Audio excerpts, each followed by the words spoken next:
What's going on, old school scares? Welcome back to the channel.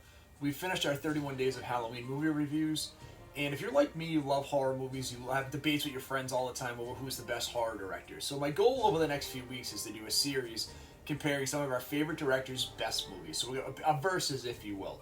And our first series tonight is going to be John Carpenter, and we're going to compare his iconic movie from 1978, Halloween, to his other iconic movie from 1982, The Thing. And when you think about John Carpenter, his catalog is super impressive. The movies we just talked about, but also movies like Christine, John Carpenter's Vampires, In the Mouth of Madness, The Fog. I mean, so many great movies that John Carpenter did that I absolutely love. But I think what most of us would agree when it comes to his two most iconic movies, it's going to be Halloween and The Thing. Now, we're going to rate this on 4 categories, and we're going to as objective as we can. We want to try to rate them and give it a fair assessment on what we think are the best movies. I will tell you at the very beginning of this, my favorite John Carpenter movie is The Thing. But when I was doing research for this, I wanted to be, like I said, I want to be as objective as possible and come to a conclusion of what the best movie is. So we're going to rate it on 4 categories. So to be pretty straightforward, we're going to rate it on box office, critical reception, the social impact, right? How it impacted the rest of the horror genre.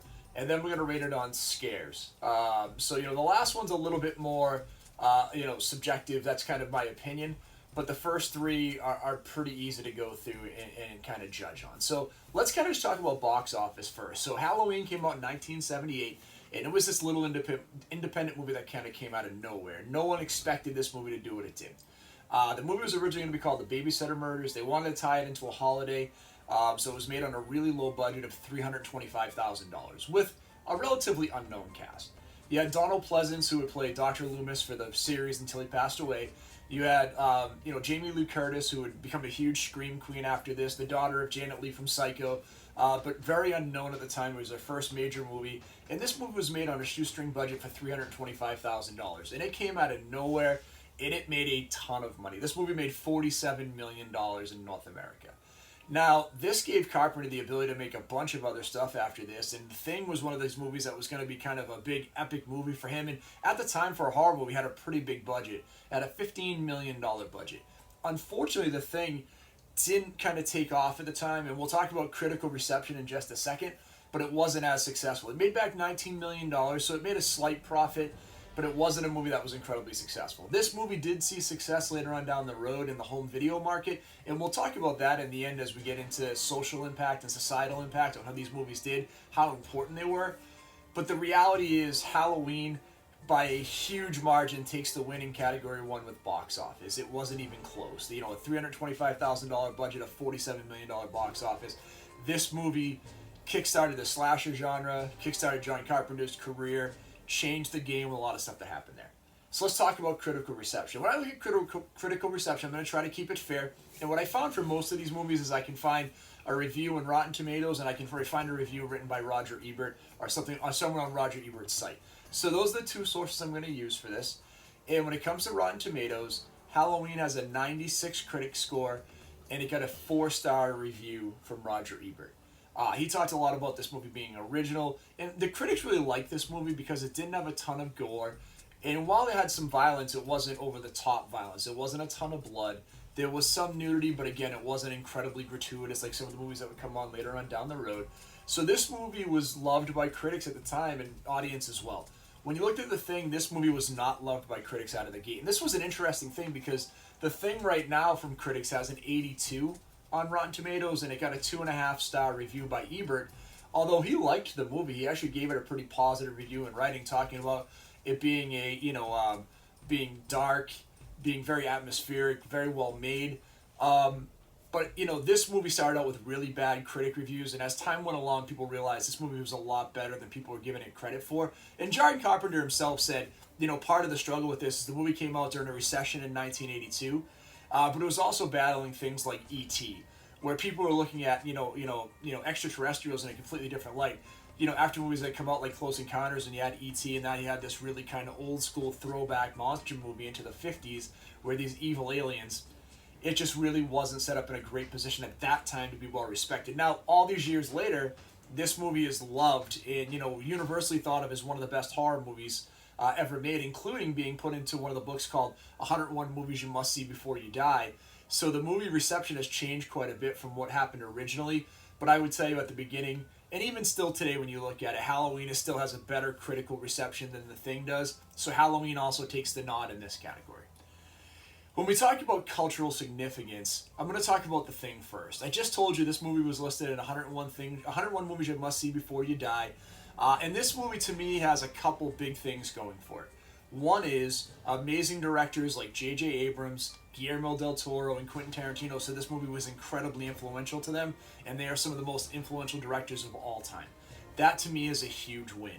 The other thing when you think about cultural significance, this impacted things like The X-Files, Stranger Things, and like tons of parodies on, Family Guy and The Simpsons. I mean, this movie has been relevant everywhere for such a long time. But if I'm being completely honest here, and like I said, I want to be as objective as possible, Halloween started the slasher genre. We can debate all day if you want whether Black Christmas or Texas Chainsaw Massacre deserves that honor, or even go back to Peeping Tom in 1960. But here is the reality of this. This genre was founded on what Halloween did with Michael Myers.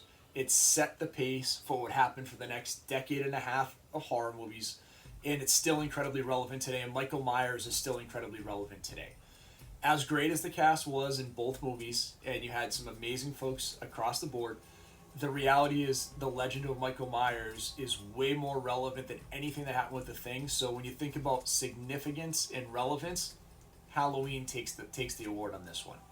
Now let's get to the last category. Let's talk about scares.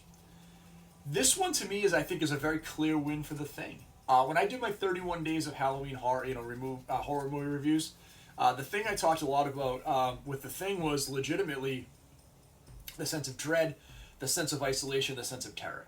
These poor men are tied into this abandoned station in the Arctic where they're stuck. They can't go anywhere. There's nowhere to hide. This alien can change into anything that looks like, basically assimilate anything that it touches. It can look like any one of them, even the animals that are there. The sense of dread in this movie is absolutely astounding. And I told you, one of my favorite death scenes of all time, and it's still so relevant today, is the stomach mouth where the doctor's going to use a defibrillator. The mouth opens up, takes his hands out, and just eats them. And then his head falls off and turns into the head spider. I mean, unbelievable. Legitimately one of the most amazing scenes in horror history. And there's just this sense of dread and scare and isolation. Now, Halloween is actually a very good scary movie for a slasher. There's a ton of very effective scares in there. There's things that are iconic. The image of Jamie Lee Curtis, in the closet with Michael coming through, busting through the slats with the butcher knife. It's almost like as iconic as her mother's shower scene, right? It really does stand the test of time. And, Bob being pinned to the wall with the butcher's knife. While Michael's wearing the ghost. I mean, there's so many cool scenes in this movie. The scene of Laurie running away, trying to get the neighbors to open the doors and them shutting off the lights as Michael's following her to get back into the house. There's a ton of great stuff in here. But make no mistake about it. There is no question in my mind that The Thing is by far a scarier movie when it comes to being a horror movie. So when we take a look back at the end of it, we've got 4 categories. Halloween takes 3 of them, hands down. It's not even close. While The Thing is my favorite John Carpenter movie, I would tell you objectively that Halloween is the greatest horror movie that John Carpenter ever made. I think when you look at it across the board, it's very hard to debate that Halloween is the best movie he made. So, with that being said, I hope you enjoy this kind of breakdown. We're going to do a bunch more directors. The 3 or 4 that are on my mind right now. I'm obviously going to do Wes Craven. I want to do Spielberg. There's no question, right? He has some great stuff out there. Hitchcock. Jack Arnold, who does Creature from the Black Lagoon, which is one of my all-time favorite movies, as well as Tarantula, and The Incredible Shrinking Man. So he's one of the directors we're going to do as well. And if you have a director you'd love for me to put into here, please, put it in the comment section. I'd love to go through and do a whole bunch more of these and kind of go through and look at them, like I said, as objectively as possible and kind of hopefully come up with a more definitive answer of what's the greatest movie made by each of our favorite horror directors. So I hope you had fun and enjoyed this video. We're going to do some more of these. So like I said, if you haven't done so far, please hit that like and subscribe button. Thank you for checking out the channel. And as always, stay scary.